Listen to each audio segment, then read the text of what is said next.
Hello, and thank you for watching. My name is Jason. Today we're here at Cross Creek Nursery, and I want to talk about the upcoming freeze.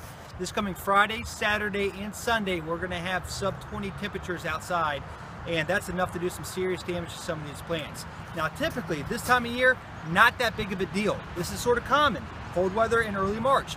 But what we had was very warm February. A lot of part of February, we saw 80 degrees, I think, in February. And that tricked the plants into thinking it was spring. So there's a lot of plants that you might see in your yard that are already putting out new growth.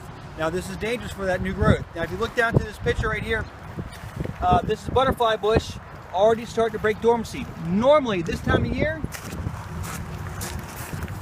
butterfly bush, this is a crepe myrtle, very dormant still. Don't have to worry about the upcoming weather with this. It's still very dormant, very asleep, not going to affect it.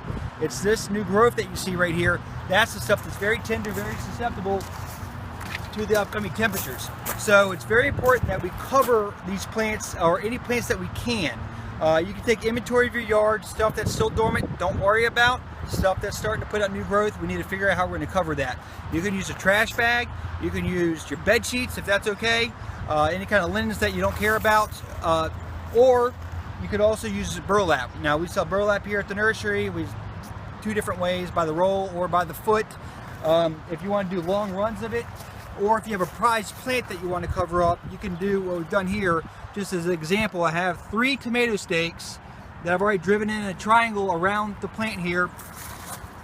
So take your burlap and we're going to wrap it around it as gracefully as I can here, going around it twice. Not once, but twice. And then I'm going to take, I will cut the excess, which I'm not going to do here for this example, but then I'm going to take this and I'm going to tie it off using this jute string here. You can use whatever kind of string you want, doesn't have to be jute. And don't tie your finger in the knot. So this is all snug as a bug now. This thing's ready to get through this upcoming temperature. You don't have to worry about actually cinching off the top. It can be open. Water still is going to get through. This is very permeable.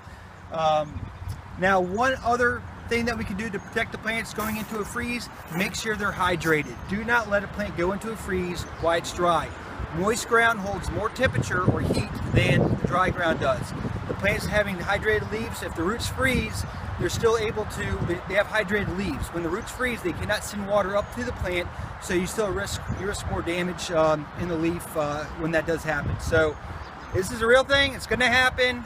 If you can, get your plants watered in really good. Protect them. Bed sheets, trash bags, burlap, however you want to do it. You're not going to be able to do much for your store magnolia or your tulip magnolia or your okami cherry, something that's already big. They're used to this kind of stuff. They'll be okay.